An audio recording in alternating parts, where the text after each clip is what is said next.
লেবু একটি অত্যন্ত উপকারী ফল যা শরীরের জন্য অনেক ভালো গুণ রাখে। এটি শুধু স্বাদেই টক নয়, বরং পুষ্টিগুণেও ভরপুর। নিচে লেবুর কিছু গুরুত্বপূর্ণ উপকারিতা তুলে ধরা হল। ১. রোগ প্রতিরোধ ক্ষমতা বাড়ায়। লেবুতে প্রচুর পরিমাণে ভিটামিন সি, ভিটামিন কি থাকে, যা শরীরের রোগ প্রতিরোধ ক্ষমতা বাড়ায় এবং সর্দিকাশি প্রতিরোধে সাহায্য করে। ২. হজমে সহায়তা করে। লেবুর রস পাচনতন্ত্রের জন্য উপকারী। এটি হজমশক্তি বাড়ায়, খাবার দ্রুত হজম করতে সাহায্য করে এবং কোষ্ঠকাঠিন্য দূর করতে পারে। লেবু একটি অত্যন্ত উপকারী ফল যা শরীরের জন্য অনেক ভালো। ৩. ওজন কমাতে সাহায্য করে। লেবুতে ক্যালোরি কম এবং এতে থাকা সাইট্রিক অ্যাসিড, সিট্রিক অ্যাসিড চর্বি পোড়াতে সাহায্য করে, যা ওজন কমানোর জন্য কার্যকর। ৪.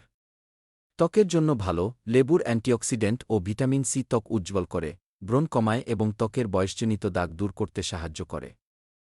৫.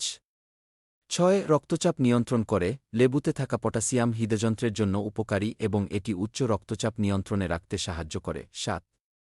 ডিটক্সিফিকেশনে সাহায্য করে। লেবুর রস লিভার পরিষ্কার করতে সাহায্য করে এবং শরীর থেকে টক্সিন বের করে দেয়, যা শরীরকে ভেতর থেকে সুস্থ রাখে। ৮. মুখের স্বাস্থ্য ভালো রাখে। লেবু ব্যাকটেরিয়ার বিরুদ্ধে লড়াই করতে সাহায্য করে, যা মুখের দুর্গন্ধ ও মাড়ির সমস্যা দূর করতে কার্যকর।